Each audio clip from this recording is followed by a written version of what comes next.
الحمد لله احنا سوريين الحمد لله مقيمين بالعراق صار لنا 5 سنوات هنا. نعم. سوريين احنا انا وعيلتي مقيمين بالعراق صار لنا 5 سنوات هنا. حياك الله. اهلا وسهلا. احنا جاي بلدنا يعني ما انه مغتربين او شيء يعني. الحمد لله رمضان والله هنا اجواء غير شكل. الحمد لله. شنو الفارق بين شهر رمضان بسوريا والعراق؟ والله ما بترك شيء يعني هناك بين اهلنا وهنا بين اخوتنا وناسنا يعني نفس الشيء. اتكلم عن العادات. العادات والتقاليد هنا في خير كثير هنا. والله العظيم الحمد لله رب العالمين. هناك بسوريا ما حدا يدق بابك ويعطيك هنا الحمد لله اهل الخير كثار. حلو. اي والله. الكاميرا على الكاميرا. اي والله. هنا يعني الدق بابك يعطيك فطور بالعراق. اي والله الحمد لله رب العالمين هناك بسوريا والله ما حدا يعطيك شيء. والله الاخ ما يعطيك. اقسم بدين الله ما جاملك ولا شيء يعني. احنا ما ايدك تجاملنا احنا ايدك الحمد لله رب العالمين ولا ما نشيل واحد غير بقلبه يعني الحمد لله بفضل الله. والاجواء شلون؟ السوق اذا يوم شوف السوق البضاعه والله في شويه غلا بس. والله مخضر في شويه غلا. فضل شو يرحموا العالم الصايمه هاي يرحموا شوي ينزلوا اسعارها شوي. ما أجمل الوفاء. هذا الحجي مثال عن الإنسان الوفي للبلد اللي مقيم فيه، يمدح من البلد اللي مقيم فيه ويشكر البلد اللي مقيم فيه، يعني إنسان وفي.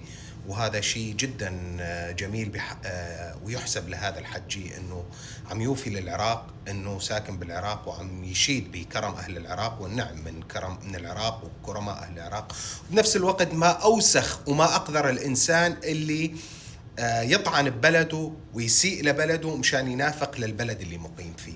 فأنت يا حجي أخذت سمة أنك إنسان كويس ووفي للبلد اللي أنت مقيم فيه، وبنفس الوقت أنت أخذت سمة وصفة أنك إنسان قندرة، إنسان بلا شرف، أنك تطعن ببلدك وتغلط على بلدك مشان تنافق للبلد اللي أنت مقيم فيه. يعني فكر حالك راح تكبر بعين العراقيين إذا غلطت على سوريا وعلى الشعب السوري.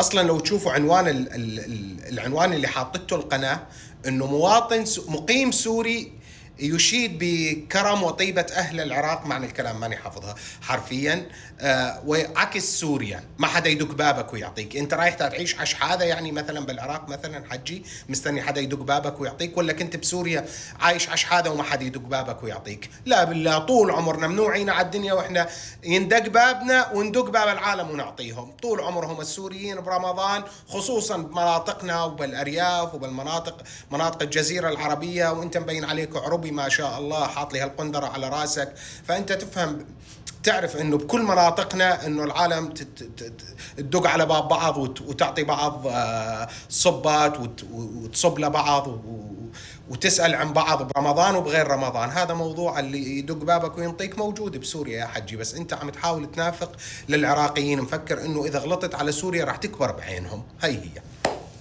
بس انت لما تغلط على بلدك ولما تسيء لبلدك وانت ببلد ثاني، اهل البلد الثاني صدقني راح يحتقرونك وراح ينظرون لك نظرة دونية، لانه اللي ما بخير البلد ما راح يكون بخير لاي بلد بالدنيا. الارض عرض يا حجي والبلد فاللي ما بخير لا الارض ولا الام فهو انسان بلا شرف وبلا كرامة، مع عدم احترامي لك.